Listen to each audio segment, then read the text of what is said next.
தற்போதைய அண்மை செய்தியை பார்த்துக் கொண்டிருக்கிறோம். கொச்சியிலிருந்து கோவை நோக்கி சென்ற எல்பிஜி லாரி விபத்துக்குள்ளாகியுள்ளது. அண்மை செய்தியாக இதனை நாம் பார்த்துக் கொண்டிருக்கிறோம். கொச்சியிலிருந்து கோவை நோக்கி சென்ற எல்பிஜி லாரி விபத்துக்கு ஆளாக்கப்பட்டுள்ளது. உப்பிலிப்பாளையம் அருகே டாரஸ் லாரியிலிருந்து எல்பிஜி டேங்கர் தனியாக கவிழ்ந்து விழுந்துள்ளது. அண்மை செய்தியாக இதனை நாம் பார்த்துக் கொண்டிருக்கிறோம். எல்பிஜி டேங்கரிலிருந்து தொடர்ந்து கேஸ் வெளியாகி வருவதால் தண்ணீரை பீய்ச்சி கட்டுப்படுத்தும் பணி தீவிரப்படுத்தப்பட்டுள்ளது. விவரங்களோடு கோவையிலிருந்து இணைகிறார் எமது செய்தியாளர் காளிதாஸ். வணக்கம் காளிதாஸ், இது குறித்த விரிவான தகவல்கள் சொல்லுங்க. வணக்கம் ஜனனி. கொச்சியிலிருந்து கோவை நோக்கி எல்பிஜி கேஸ் ஏற்றி வந்துள்ளார்.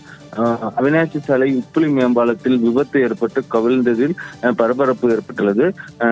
கேரளா மாநிலம் கொச்சியிலிருந்து கோவை கணபதி பகுதியில் இருக்கும் எல்பிஜி குடோனுக்கு கேஸ் ஏற்றி வந்துள்ளார். இன்று அதிகாலை அவினாசி மேம்பாலத்தில் ஏறி கொண்டிருந்த போது காந்திபுரம் நோக்கி திரும்பும் போது விபத்து ஏற்பட்டுள்ளது.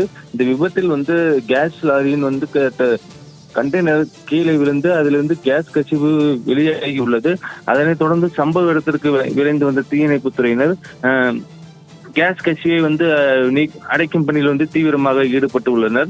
மேலும் இது தொடர்பாக போலீஸ் அதிகாரிகள் மற்றும் போக்குவரத்து போலீசார் சம்பவ இடத்துக்கு விரைந்து ஆய்வு மேற்கொண்டனர்.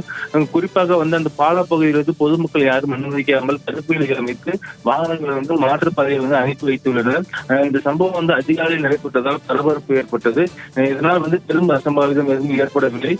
தற்பொழுது அந்த பகுதியில் எல்டிபி இன்ஜினியர் தற்பொழுது அந்த பகுதியில் ஆய்வு மேற்கொண்டு வருகின்றனர். தீயணைப்பு துறையினர் கேஸ் கசிவை கட்டுக்குள் கொண்டு வந்துள்ளனர். தற்பொழுது கோவையிலிருந்து விவரங்களை வழங்கியமைக்கு நன்றி காளிதாஸ்.